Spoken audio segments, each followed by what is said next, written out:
ഗാർഹിക പീഡന പരാതിയുമായി ബന്ധുവിനൊപ്പം അരൂർ പോലീസ് സ്റ്റേഷനിലെത്തിയ ചേർത്തല കോടതി അഭിഭാഷകൻ എ.ജെ. കിരണിനെ എസ്.എച്ച്.ഒ അപമാനിച്ചതായി പരാതി. സംഭവത്തിൽ എസ്.എച്ച്.ഒക്കെതിരെ ആഭ്യന്തര വകുപ്പ് മന്ത്രിക്ക് അഭിഭാഷകൻ പരാതി നൽകി.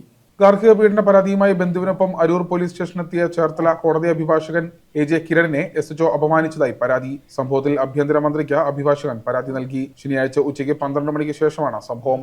498A കേസ് രജിസ്റ്റർ ചെയ്യുന്നതിന് പരാതി നൽകാനെത്തിയപ്പോൾ എസ്.എച്ച്.ഒ രാജീവ് ഇടപെട്ട പരാതി വാങ്ങി മാറ്റിയതായും ഇതുവരെ പ്രശ്നം തീർത്തില്ലേ എന്ന് ചോദിച്ചതായും അഭിഭാഷകൻ ആരോപിച്ചു. ഈ സംഭവം ഉണ്ടാകുന്നത് ശനിയാഴ്ച 12 മണിക്ക് ശേഷമാണ് ഈ സംഭവം ഉണ്ടാകുന്നത്. 498A ഭാഗമായിട്ട് കംപ്ലൈന്റ് രജിസ്റ്റർ ചെയ്യാൻ വേണ്ടിയിട്ടാണ് അരൂർ പോലീസ് സ്റ്റേഷനിൽ പോയത്. എൻ്റെ ബന്ധുവും എൻ്റെ കക്ഷിയുമായിട്ടുള്ള ആളുകളോടൊപ്പമാണ് ഞാൻ പോയത്. അതുമായി ബന്ധപ്പെട്ട് അഭിഭാഷകനാണെന്ന് ഞാൻ പറഞ്ഞതിന് ശേഷമാണ് കാര്യങ്ങൾ അവതരിപ്പിക്കാൻ വേണ്ടി തുടങ്ങിയത്. അതിനുശേഷം എസ്.എച്ച്.ഒ അതിൻ്റെ ഇടയിലേക്ക് ഇന്റർഫിയർ ചെയ്ത് കയറി വരികയും ഞങ്ങൾ കൊടുത്ത കംപ്ലൈന്റ് പിടിച്ചു മേടിക്കുകയും എന്താണ് ആ പ്രശ്നം ഇവരുടെ തീർത്തില്ല നീയൊക്കെ എന്ന് പറഞ്ഞ് പോലീസുകാരുടെ നേരെയും ആക്രോശിച്ച ശേഷമാണ് ഞങ്ങളുടെ നേരെ വന്നത്. അതിനുശേഷം ഞാൻ കാര്യങ്ങൾ പറഞ്ഞു, ഇതാണ് ക്രൂവൽറ്റി മാറ്ററാണ്, ക്രൈം രജിസ്റ്റർ ചെയ്യണം, നടപടികൾ ഉണ്ടാവണമെന്ന് പറഞ്ഞപ്പോഴേക്കും അത് പറയാൻ നീ ആരാടാ എന്ന് പറഞ്ഞ് തെറി പറയുകയും നീ ഇവരുടെ ആരാടാ എന്ന് ചോദിക്കുകയും ഞാൻ പറഞ്ഞു ഞാൻ അഭിഭാഷകനാണ്, എൻ്റെ സഹോദരിയാണെന്ന് പറയുമ്പോഴേക്കും നീ അഭിഭാഷകനാണെങ്കിലൊക്കെ കോടതിയിൽ പോയി വെച്ചാൽ മതി, കോടതിയിൽ ഇറക്കിയാൽ മതി, ഇവിടെ ഇറക്കാൻ നിൽക്കണ്ടെന്ന് പറഞ്ഞ് വീണ്ടും ഷൗട്ട് ചെയ്യുകയും അതുമായി ബന്ധപ്പെട്ട് ഇനി ഇവിടെ ആരും നിൽക്കാൻ നിൽക്കേണ്ടെന്നും എന്തെങ്കിലും ഉണ്ടെങ്കിൽ വൈകുന്നേരം വന്നാൽ എന്ന് പറഞ്ഞ് ഞങ്ങളെ സ്റ്റേഷനിൽ ഇറക്കി വിടുകയാണ് ഉണ്ടായത്. എസ്.എച്ച്.ന്റെ പേര് രാജീവ് എന്നാണ്. അതുമായി ബന്ധപ്പെട്ട് എൻ്റെ കക്ഷികളും ഭയപ്പെട്ടു പോയി. അതിനുശേഷം ഞാൻ ഈ സംഭവം ഉണ്ടായപ്പോൾ തന്നെ ഞാൻ സീനിയറുമായി ബന്ധപ്പെടുകയും സീനിയറും ബാർ സെക്രട്ടറിനെയും വിളിച്ച് ഈ കാര്യങ്ങൾ അറിയിക്കുകയും ചെയ്തതാണ്. അതുമായി ബന്ധപ്പെട്ട് ക്രൈം രജിസ്റ്റർ ചെയ്തിട്ടില്ല. അതിനുശേഷം അവര് മറ്റു പല കാര്യങ്ങളോ പറഞ്ഞത്. ഇതുമായിട്ട് ബന്ധപ്പെട്ട് ആർക്കെങ്കിലും പരാതി കൊടുത്തിട്ടുണ്ടോ?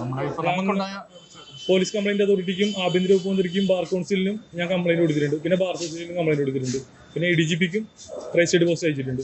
ഞാൻ അഭിഭാഷകനാണ്, ഇത് ക്രൂരതയുടെ കേസാണ്, ക്രൈം രജിസ്റ്റർ ചെയ്യണമെന്ന് പറഞ്ഞപ്പോൾ നീ ആരാടാ, കോടതിയിൽ പോയി കൊടുത്താൽ മതി, ഇവിടെ നിൽക്കണ്ട എന്ന് പറഞ്ഞ സ്റ്റേഷനിൽ നിന്ന് ഇറക്കി വിട്ടു എന്നും കക്ഷികൾക്കും സ്റ്റേഷനിലെത്തിയവർക്കും മുന്നിൽ വെച്ചാണ് അവഹേളിച്ചതെന്നും അഡ്വക്കേറ്റ് കിരൺ പറഞ്ഞു. സംഭവത്തിൽ bar association, bar council, police complaint authority, ആഭ്യന്തര വകുപ്പ്, ADGP എന്നിവർക്ക് പരാതി നൽകിയിട്ടുണ്ട്. ഇതിനെ തുടർന്നാണ് ചേർത്തല ബാർ അസോസിയേഷന്റെ നേതൃത്വത്തിൽ കോടതി വളപ്പിൽ പ്രതിഷേധം സംഘടിപ്പിച്ചത്. ബാർ അസോസിയേഷൻ പ്രതിനിധികൾ ഈ ഹിരണയും കൂട്ടി DYSPയെ കാണും, അദ്ദേഹവുമായിട്ട് സംസാരിക്കും. കാര്യങ്ങൾക്ക് നീക്കുപോക്കുണ്ടാകുന്നില്ലെങ്കിൽ കൂടുതൽ പ്രക്ഷോഭങ്ങളിലേക്ക് അല്ലെങ്കിൽ കൂടുതൽ സമര പരിപാടികളിലേക്ക് നമ്മൾ നീങ്ങും. നമുക്കറിയാം, അഭിഭാഷകരുടെ പ്രൊട്ടക്ഷൻ ബില്ല് എത്രയും വേഗം നടപ്പാക്കണമെന്ന് നമ്മൾ കുറേ കാലമായിട്ട് ആവശ്യപ്പെട്ടു വരുന്നതാണ്. പക്ഷേ കാലാകാലങ്ങളിൽ മാറി വരുന്ന സർക്കാർ അതിന് തയ്യാറാകാതെ വരികയാണ്. ഈ സന്ദർഭത്തിൽ സർക്കാരിനോട് ചേർത്തല ബാർ അസോസിയേഷൻ ആവശ്യപ്പെടാനുള്ളത് എത്രയും പെട്ടെന്ന് അഭിഭാഷക സംരക്ഷണ നിയമം അസംബ്ലിയിൽ അവതരിപ്പിച്ച് അത് പാസാക്കി അത് നടപ്പിൽ വരുത്തണമെന്നുള്ളതാണ്.